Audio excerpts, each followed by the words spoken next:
Hello, Lars H, and welcome to your monthly review. So, covering any questions first. I posted a workshop, and specifically one that I did poorly in, because the last two bosses on it I constantly struggle with. Alright, so we might just skip ahead to those two bosses. Like pick up on, hard focus on those, and then go back to the beginning. Just to sort of take the dungeon from the top. Alright, if there's nothing else, gonna have a look.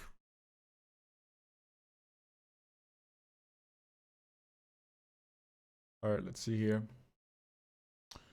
And then we go to the last two bosses. Alright, so this is an MM review. I totally missed that initially.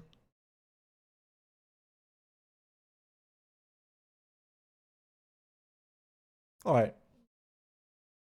Going into it from the beginning. So, one thing that can be good to do here, at least on high tyrannical, is saving your initial arrow for when the boss gets pulled to the cannon blasters. But that depends on the boss actually getting pulled to them, so let's see if that even happens. Okay, so yeah, it kind of does in this case, and the thing is, like, not only does the boss get pulled to the flower, or flower blast, or whatever we want to call it, but let me just find the right timing here. Like, so let's see, is there any way you're tracking your arrow? Like right here in this little corner here, 5 seconds in, and you're already, like at this point, just halfway through the arrow, you're already hitting something that's not in the arrow.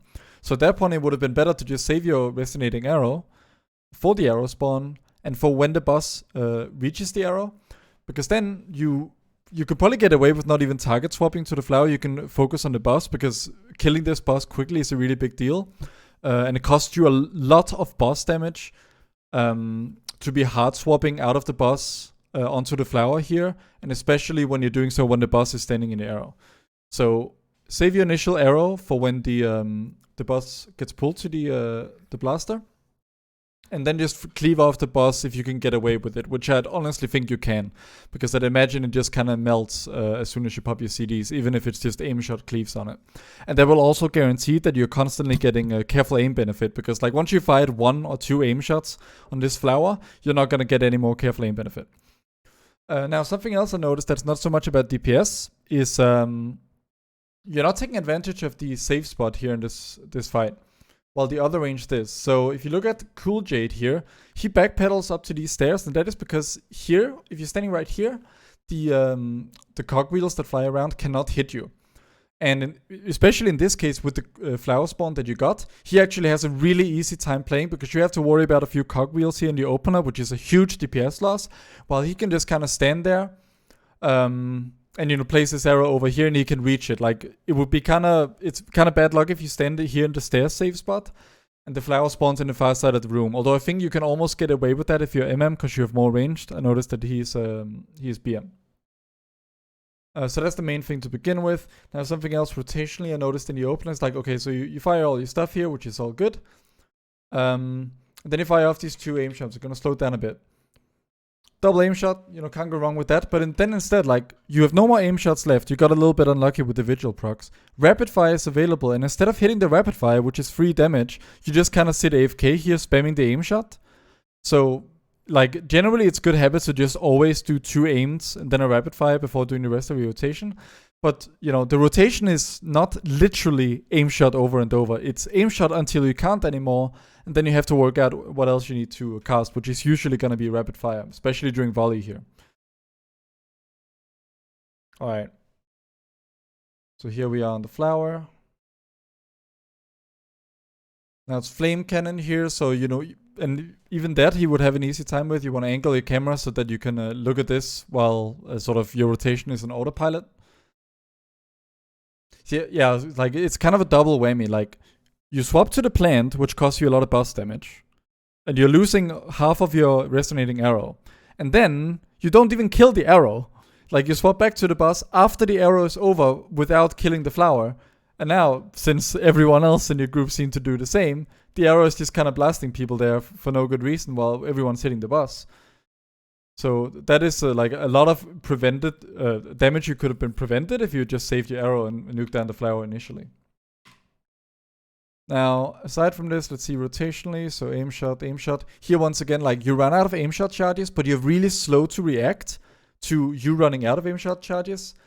And finding the next cast. For example, in this case, you have 35 focus on your counter, which means that if you just hit an arcane, which you have the focus for, there's a decent chance that you would end up with an aim charge. And even if you wouldn't end up with an aim charge, you would at least end up with trick shots, which would buff the rapid fire that's coming up in 1 GCD. So if there's one thing I can tell, just 16 seconds into this encounter, it's that you're not really focusing on anything except aim shot. Alright, here we go. Here once again, so here you hit an arcane, so let me just zoom into every individual global here. You hit the same shot, right? And now your counter is on 5, and you have just about 20 focus, right? But your rapid fire is available, which is a higher priority than the arcane shot, especially in this case when the arcane shot won't even give you a trick shot.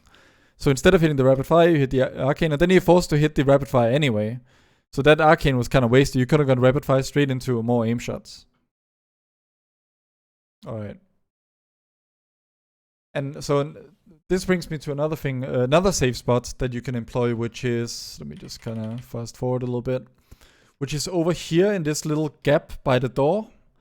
Don't know if you can see my mouse well enough. If you kind of stand in the doorway leading into the next area, the cogs can't hit you there either.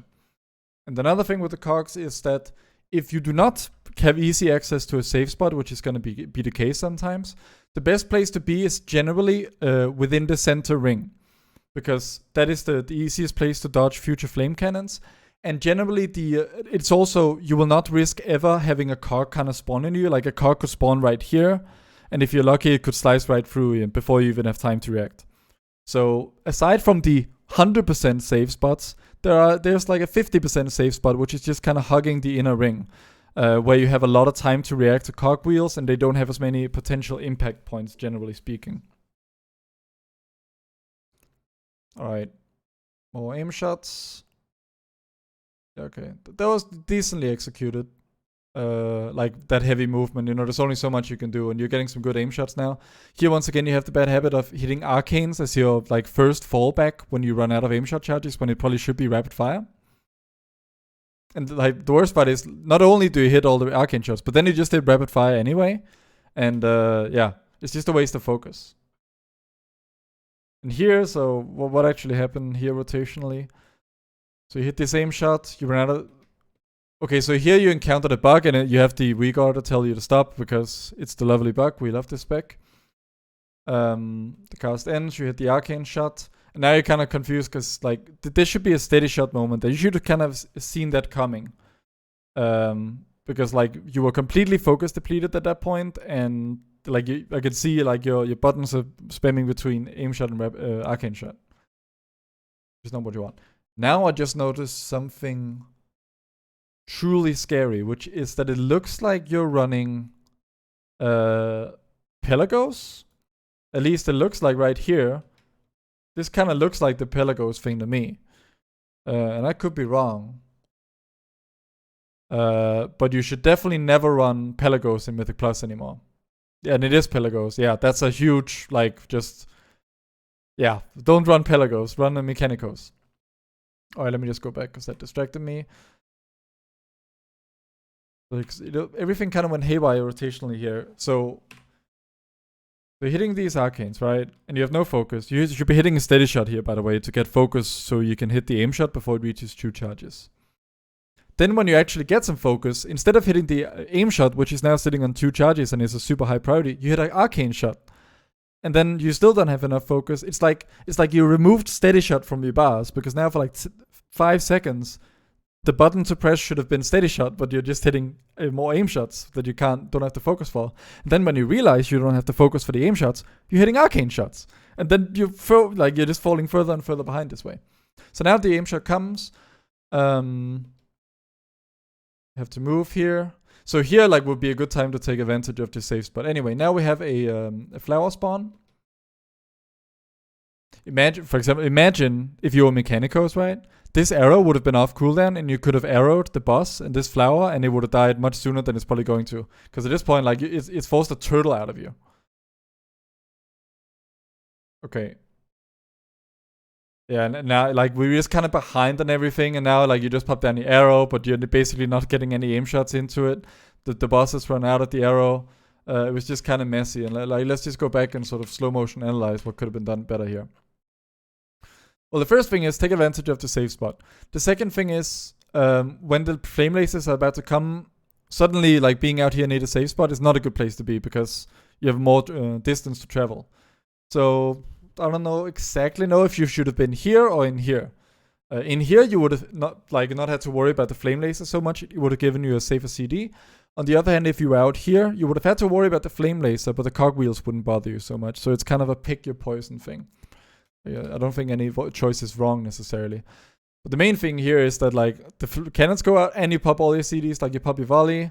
And here while you're running, instead of hitting the rapid fire, which is higher priority than arcane shot, which is begging to be cast, especially because you have the volley going, which means it's going to be trick shots buffed no matter what, you're hitting these arcane shots, which is a mistake. Alright. But yeah, it's mostly a rotational thing. Ooh, that's really scary, yeah. Okay.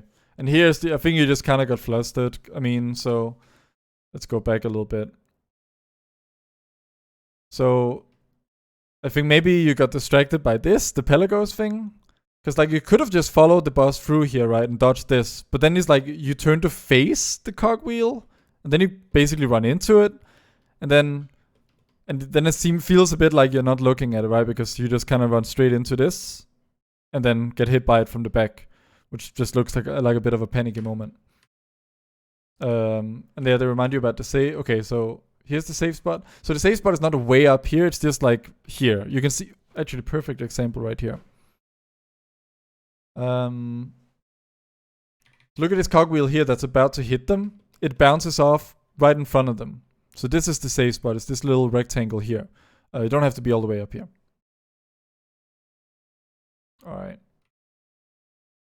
We just kind of fast forward through the rest, see if there's anything else to know. Of course, okay, so in this case, like here, just disengaging away. Like, this is a bit messy. I guess you were trying to outrange the flame cannon, but yeah, you should have just been, at the proper save spot, but you've learned that now. It looks like this is the dungeon in which you discovered the save spot. And then as soon as the flame cannons win, you should have run into the room and all that. But, alright. Now you got the next CD window coming up. So, yeah, this looks reasonable. We're just dumping everything. With the rapid fire there, aim shots, dodge. Yeah, no major issues with the rotation here. Obviously, because you're standing so far out the safe spot, you're kind of getting lined by the boss here, but, that is easily learned out of.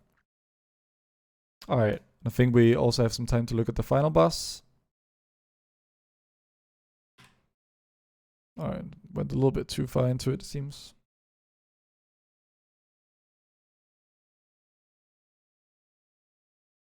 Alright, here's the invis skip.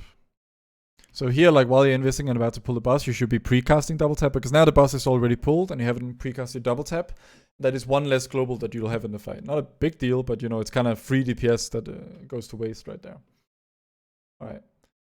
There goes the volley, and now we just kind of play normally. So a good tip on this fight is to try and stay near the edges. Because it's the easiest way to dodge these and sort of keep track of where they are. Because if you're on an edge and away from others, they can kind of only go in one direction. One of the dangers is that, you'll dodge one, but then another one is passing through wherever you're dodging towards and whatnot. So the best way to minimize mistakes on your average mistake count in this fight is to stay near the edges like Cool Jade is doing. Alright, another thing, you're clicking your defensives. You just need to find a keybind for these. There's really no way about it. Like, there is no quicker upgrade to your skill as a player than just having everything bound, even stuff that you don't use that often. Although in this case, defensives are stuff you use all the time. So they should be bound, simple as. Because it's taking time away from your rotation, it's forcing you to look down here instead of up here where the action is. Clicking defensives is just a horrible idea in general. Alright. Speed it up a bit.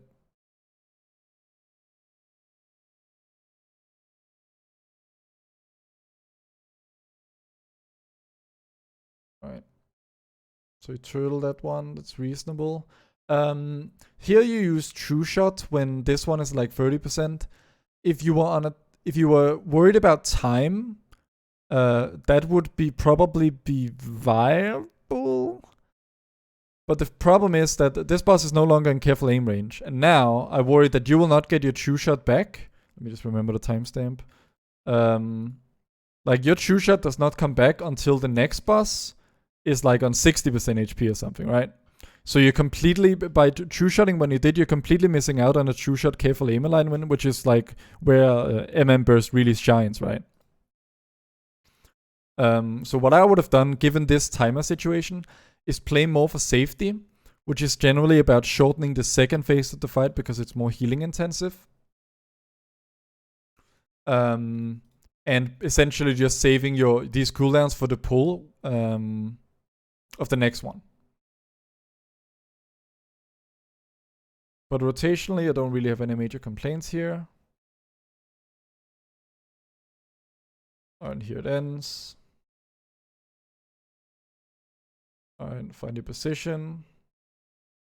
You're doing some unnecessary movement, like for example, like here, like you hit the same shot, and then you start casting the next aim shot, and then you just move and cancel it for like no obvious reason. There's nothing happening. Like you should have moved there, obviously, but before that, you stopped moving, or you started moving for no obvious reason. Let me slow this down a bit, because this was a hectic moment. So you have the Giga Zap, the funnel here.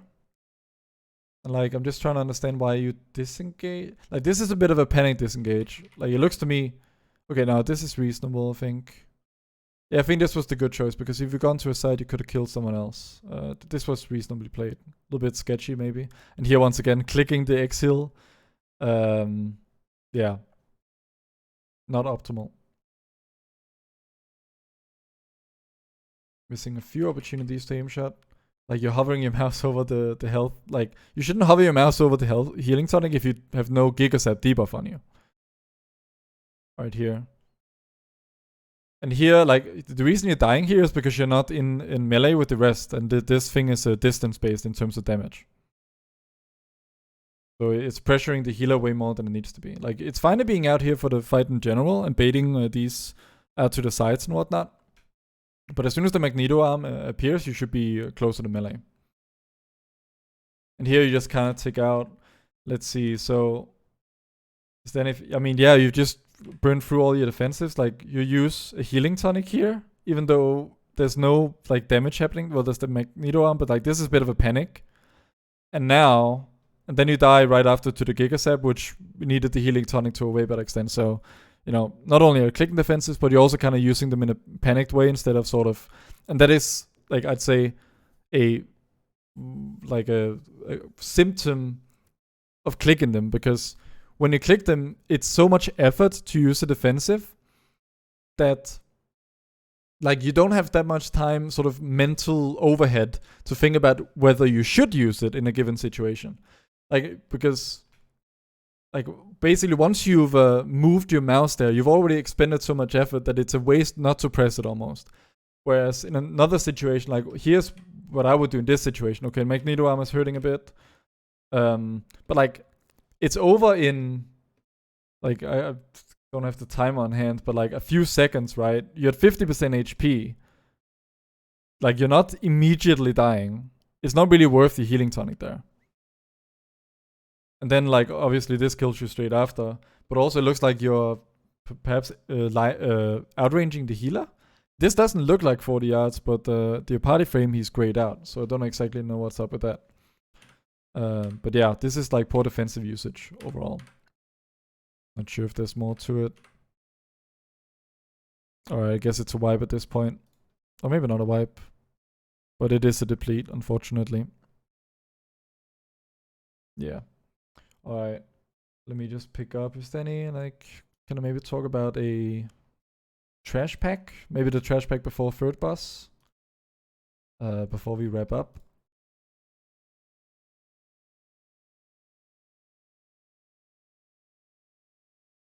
So just scrolling through to find it.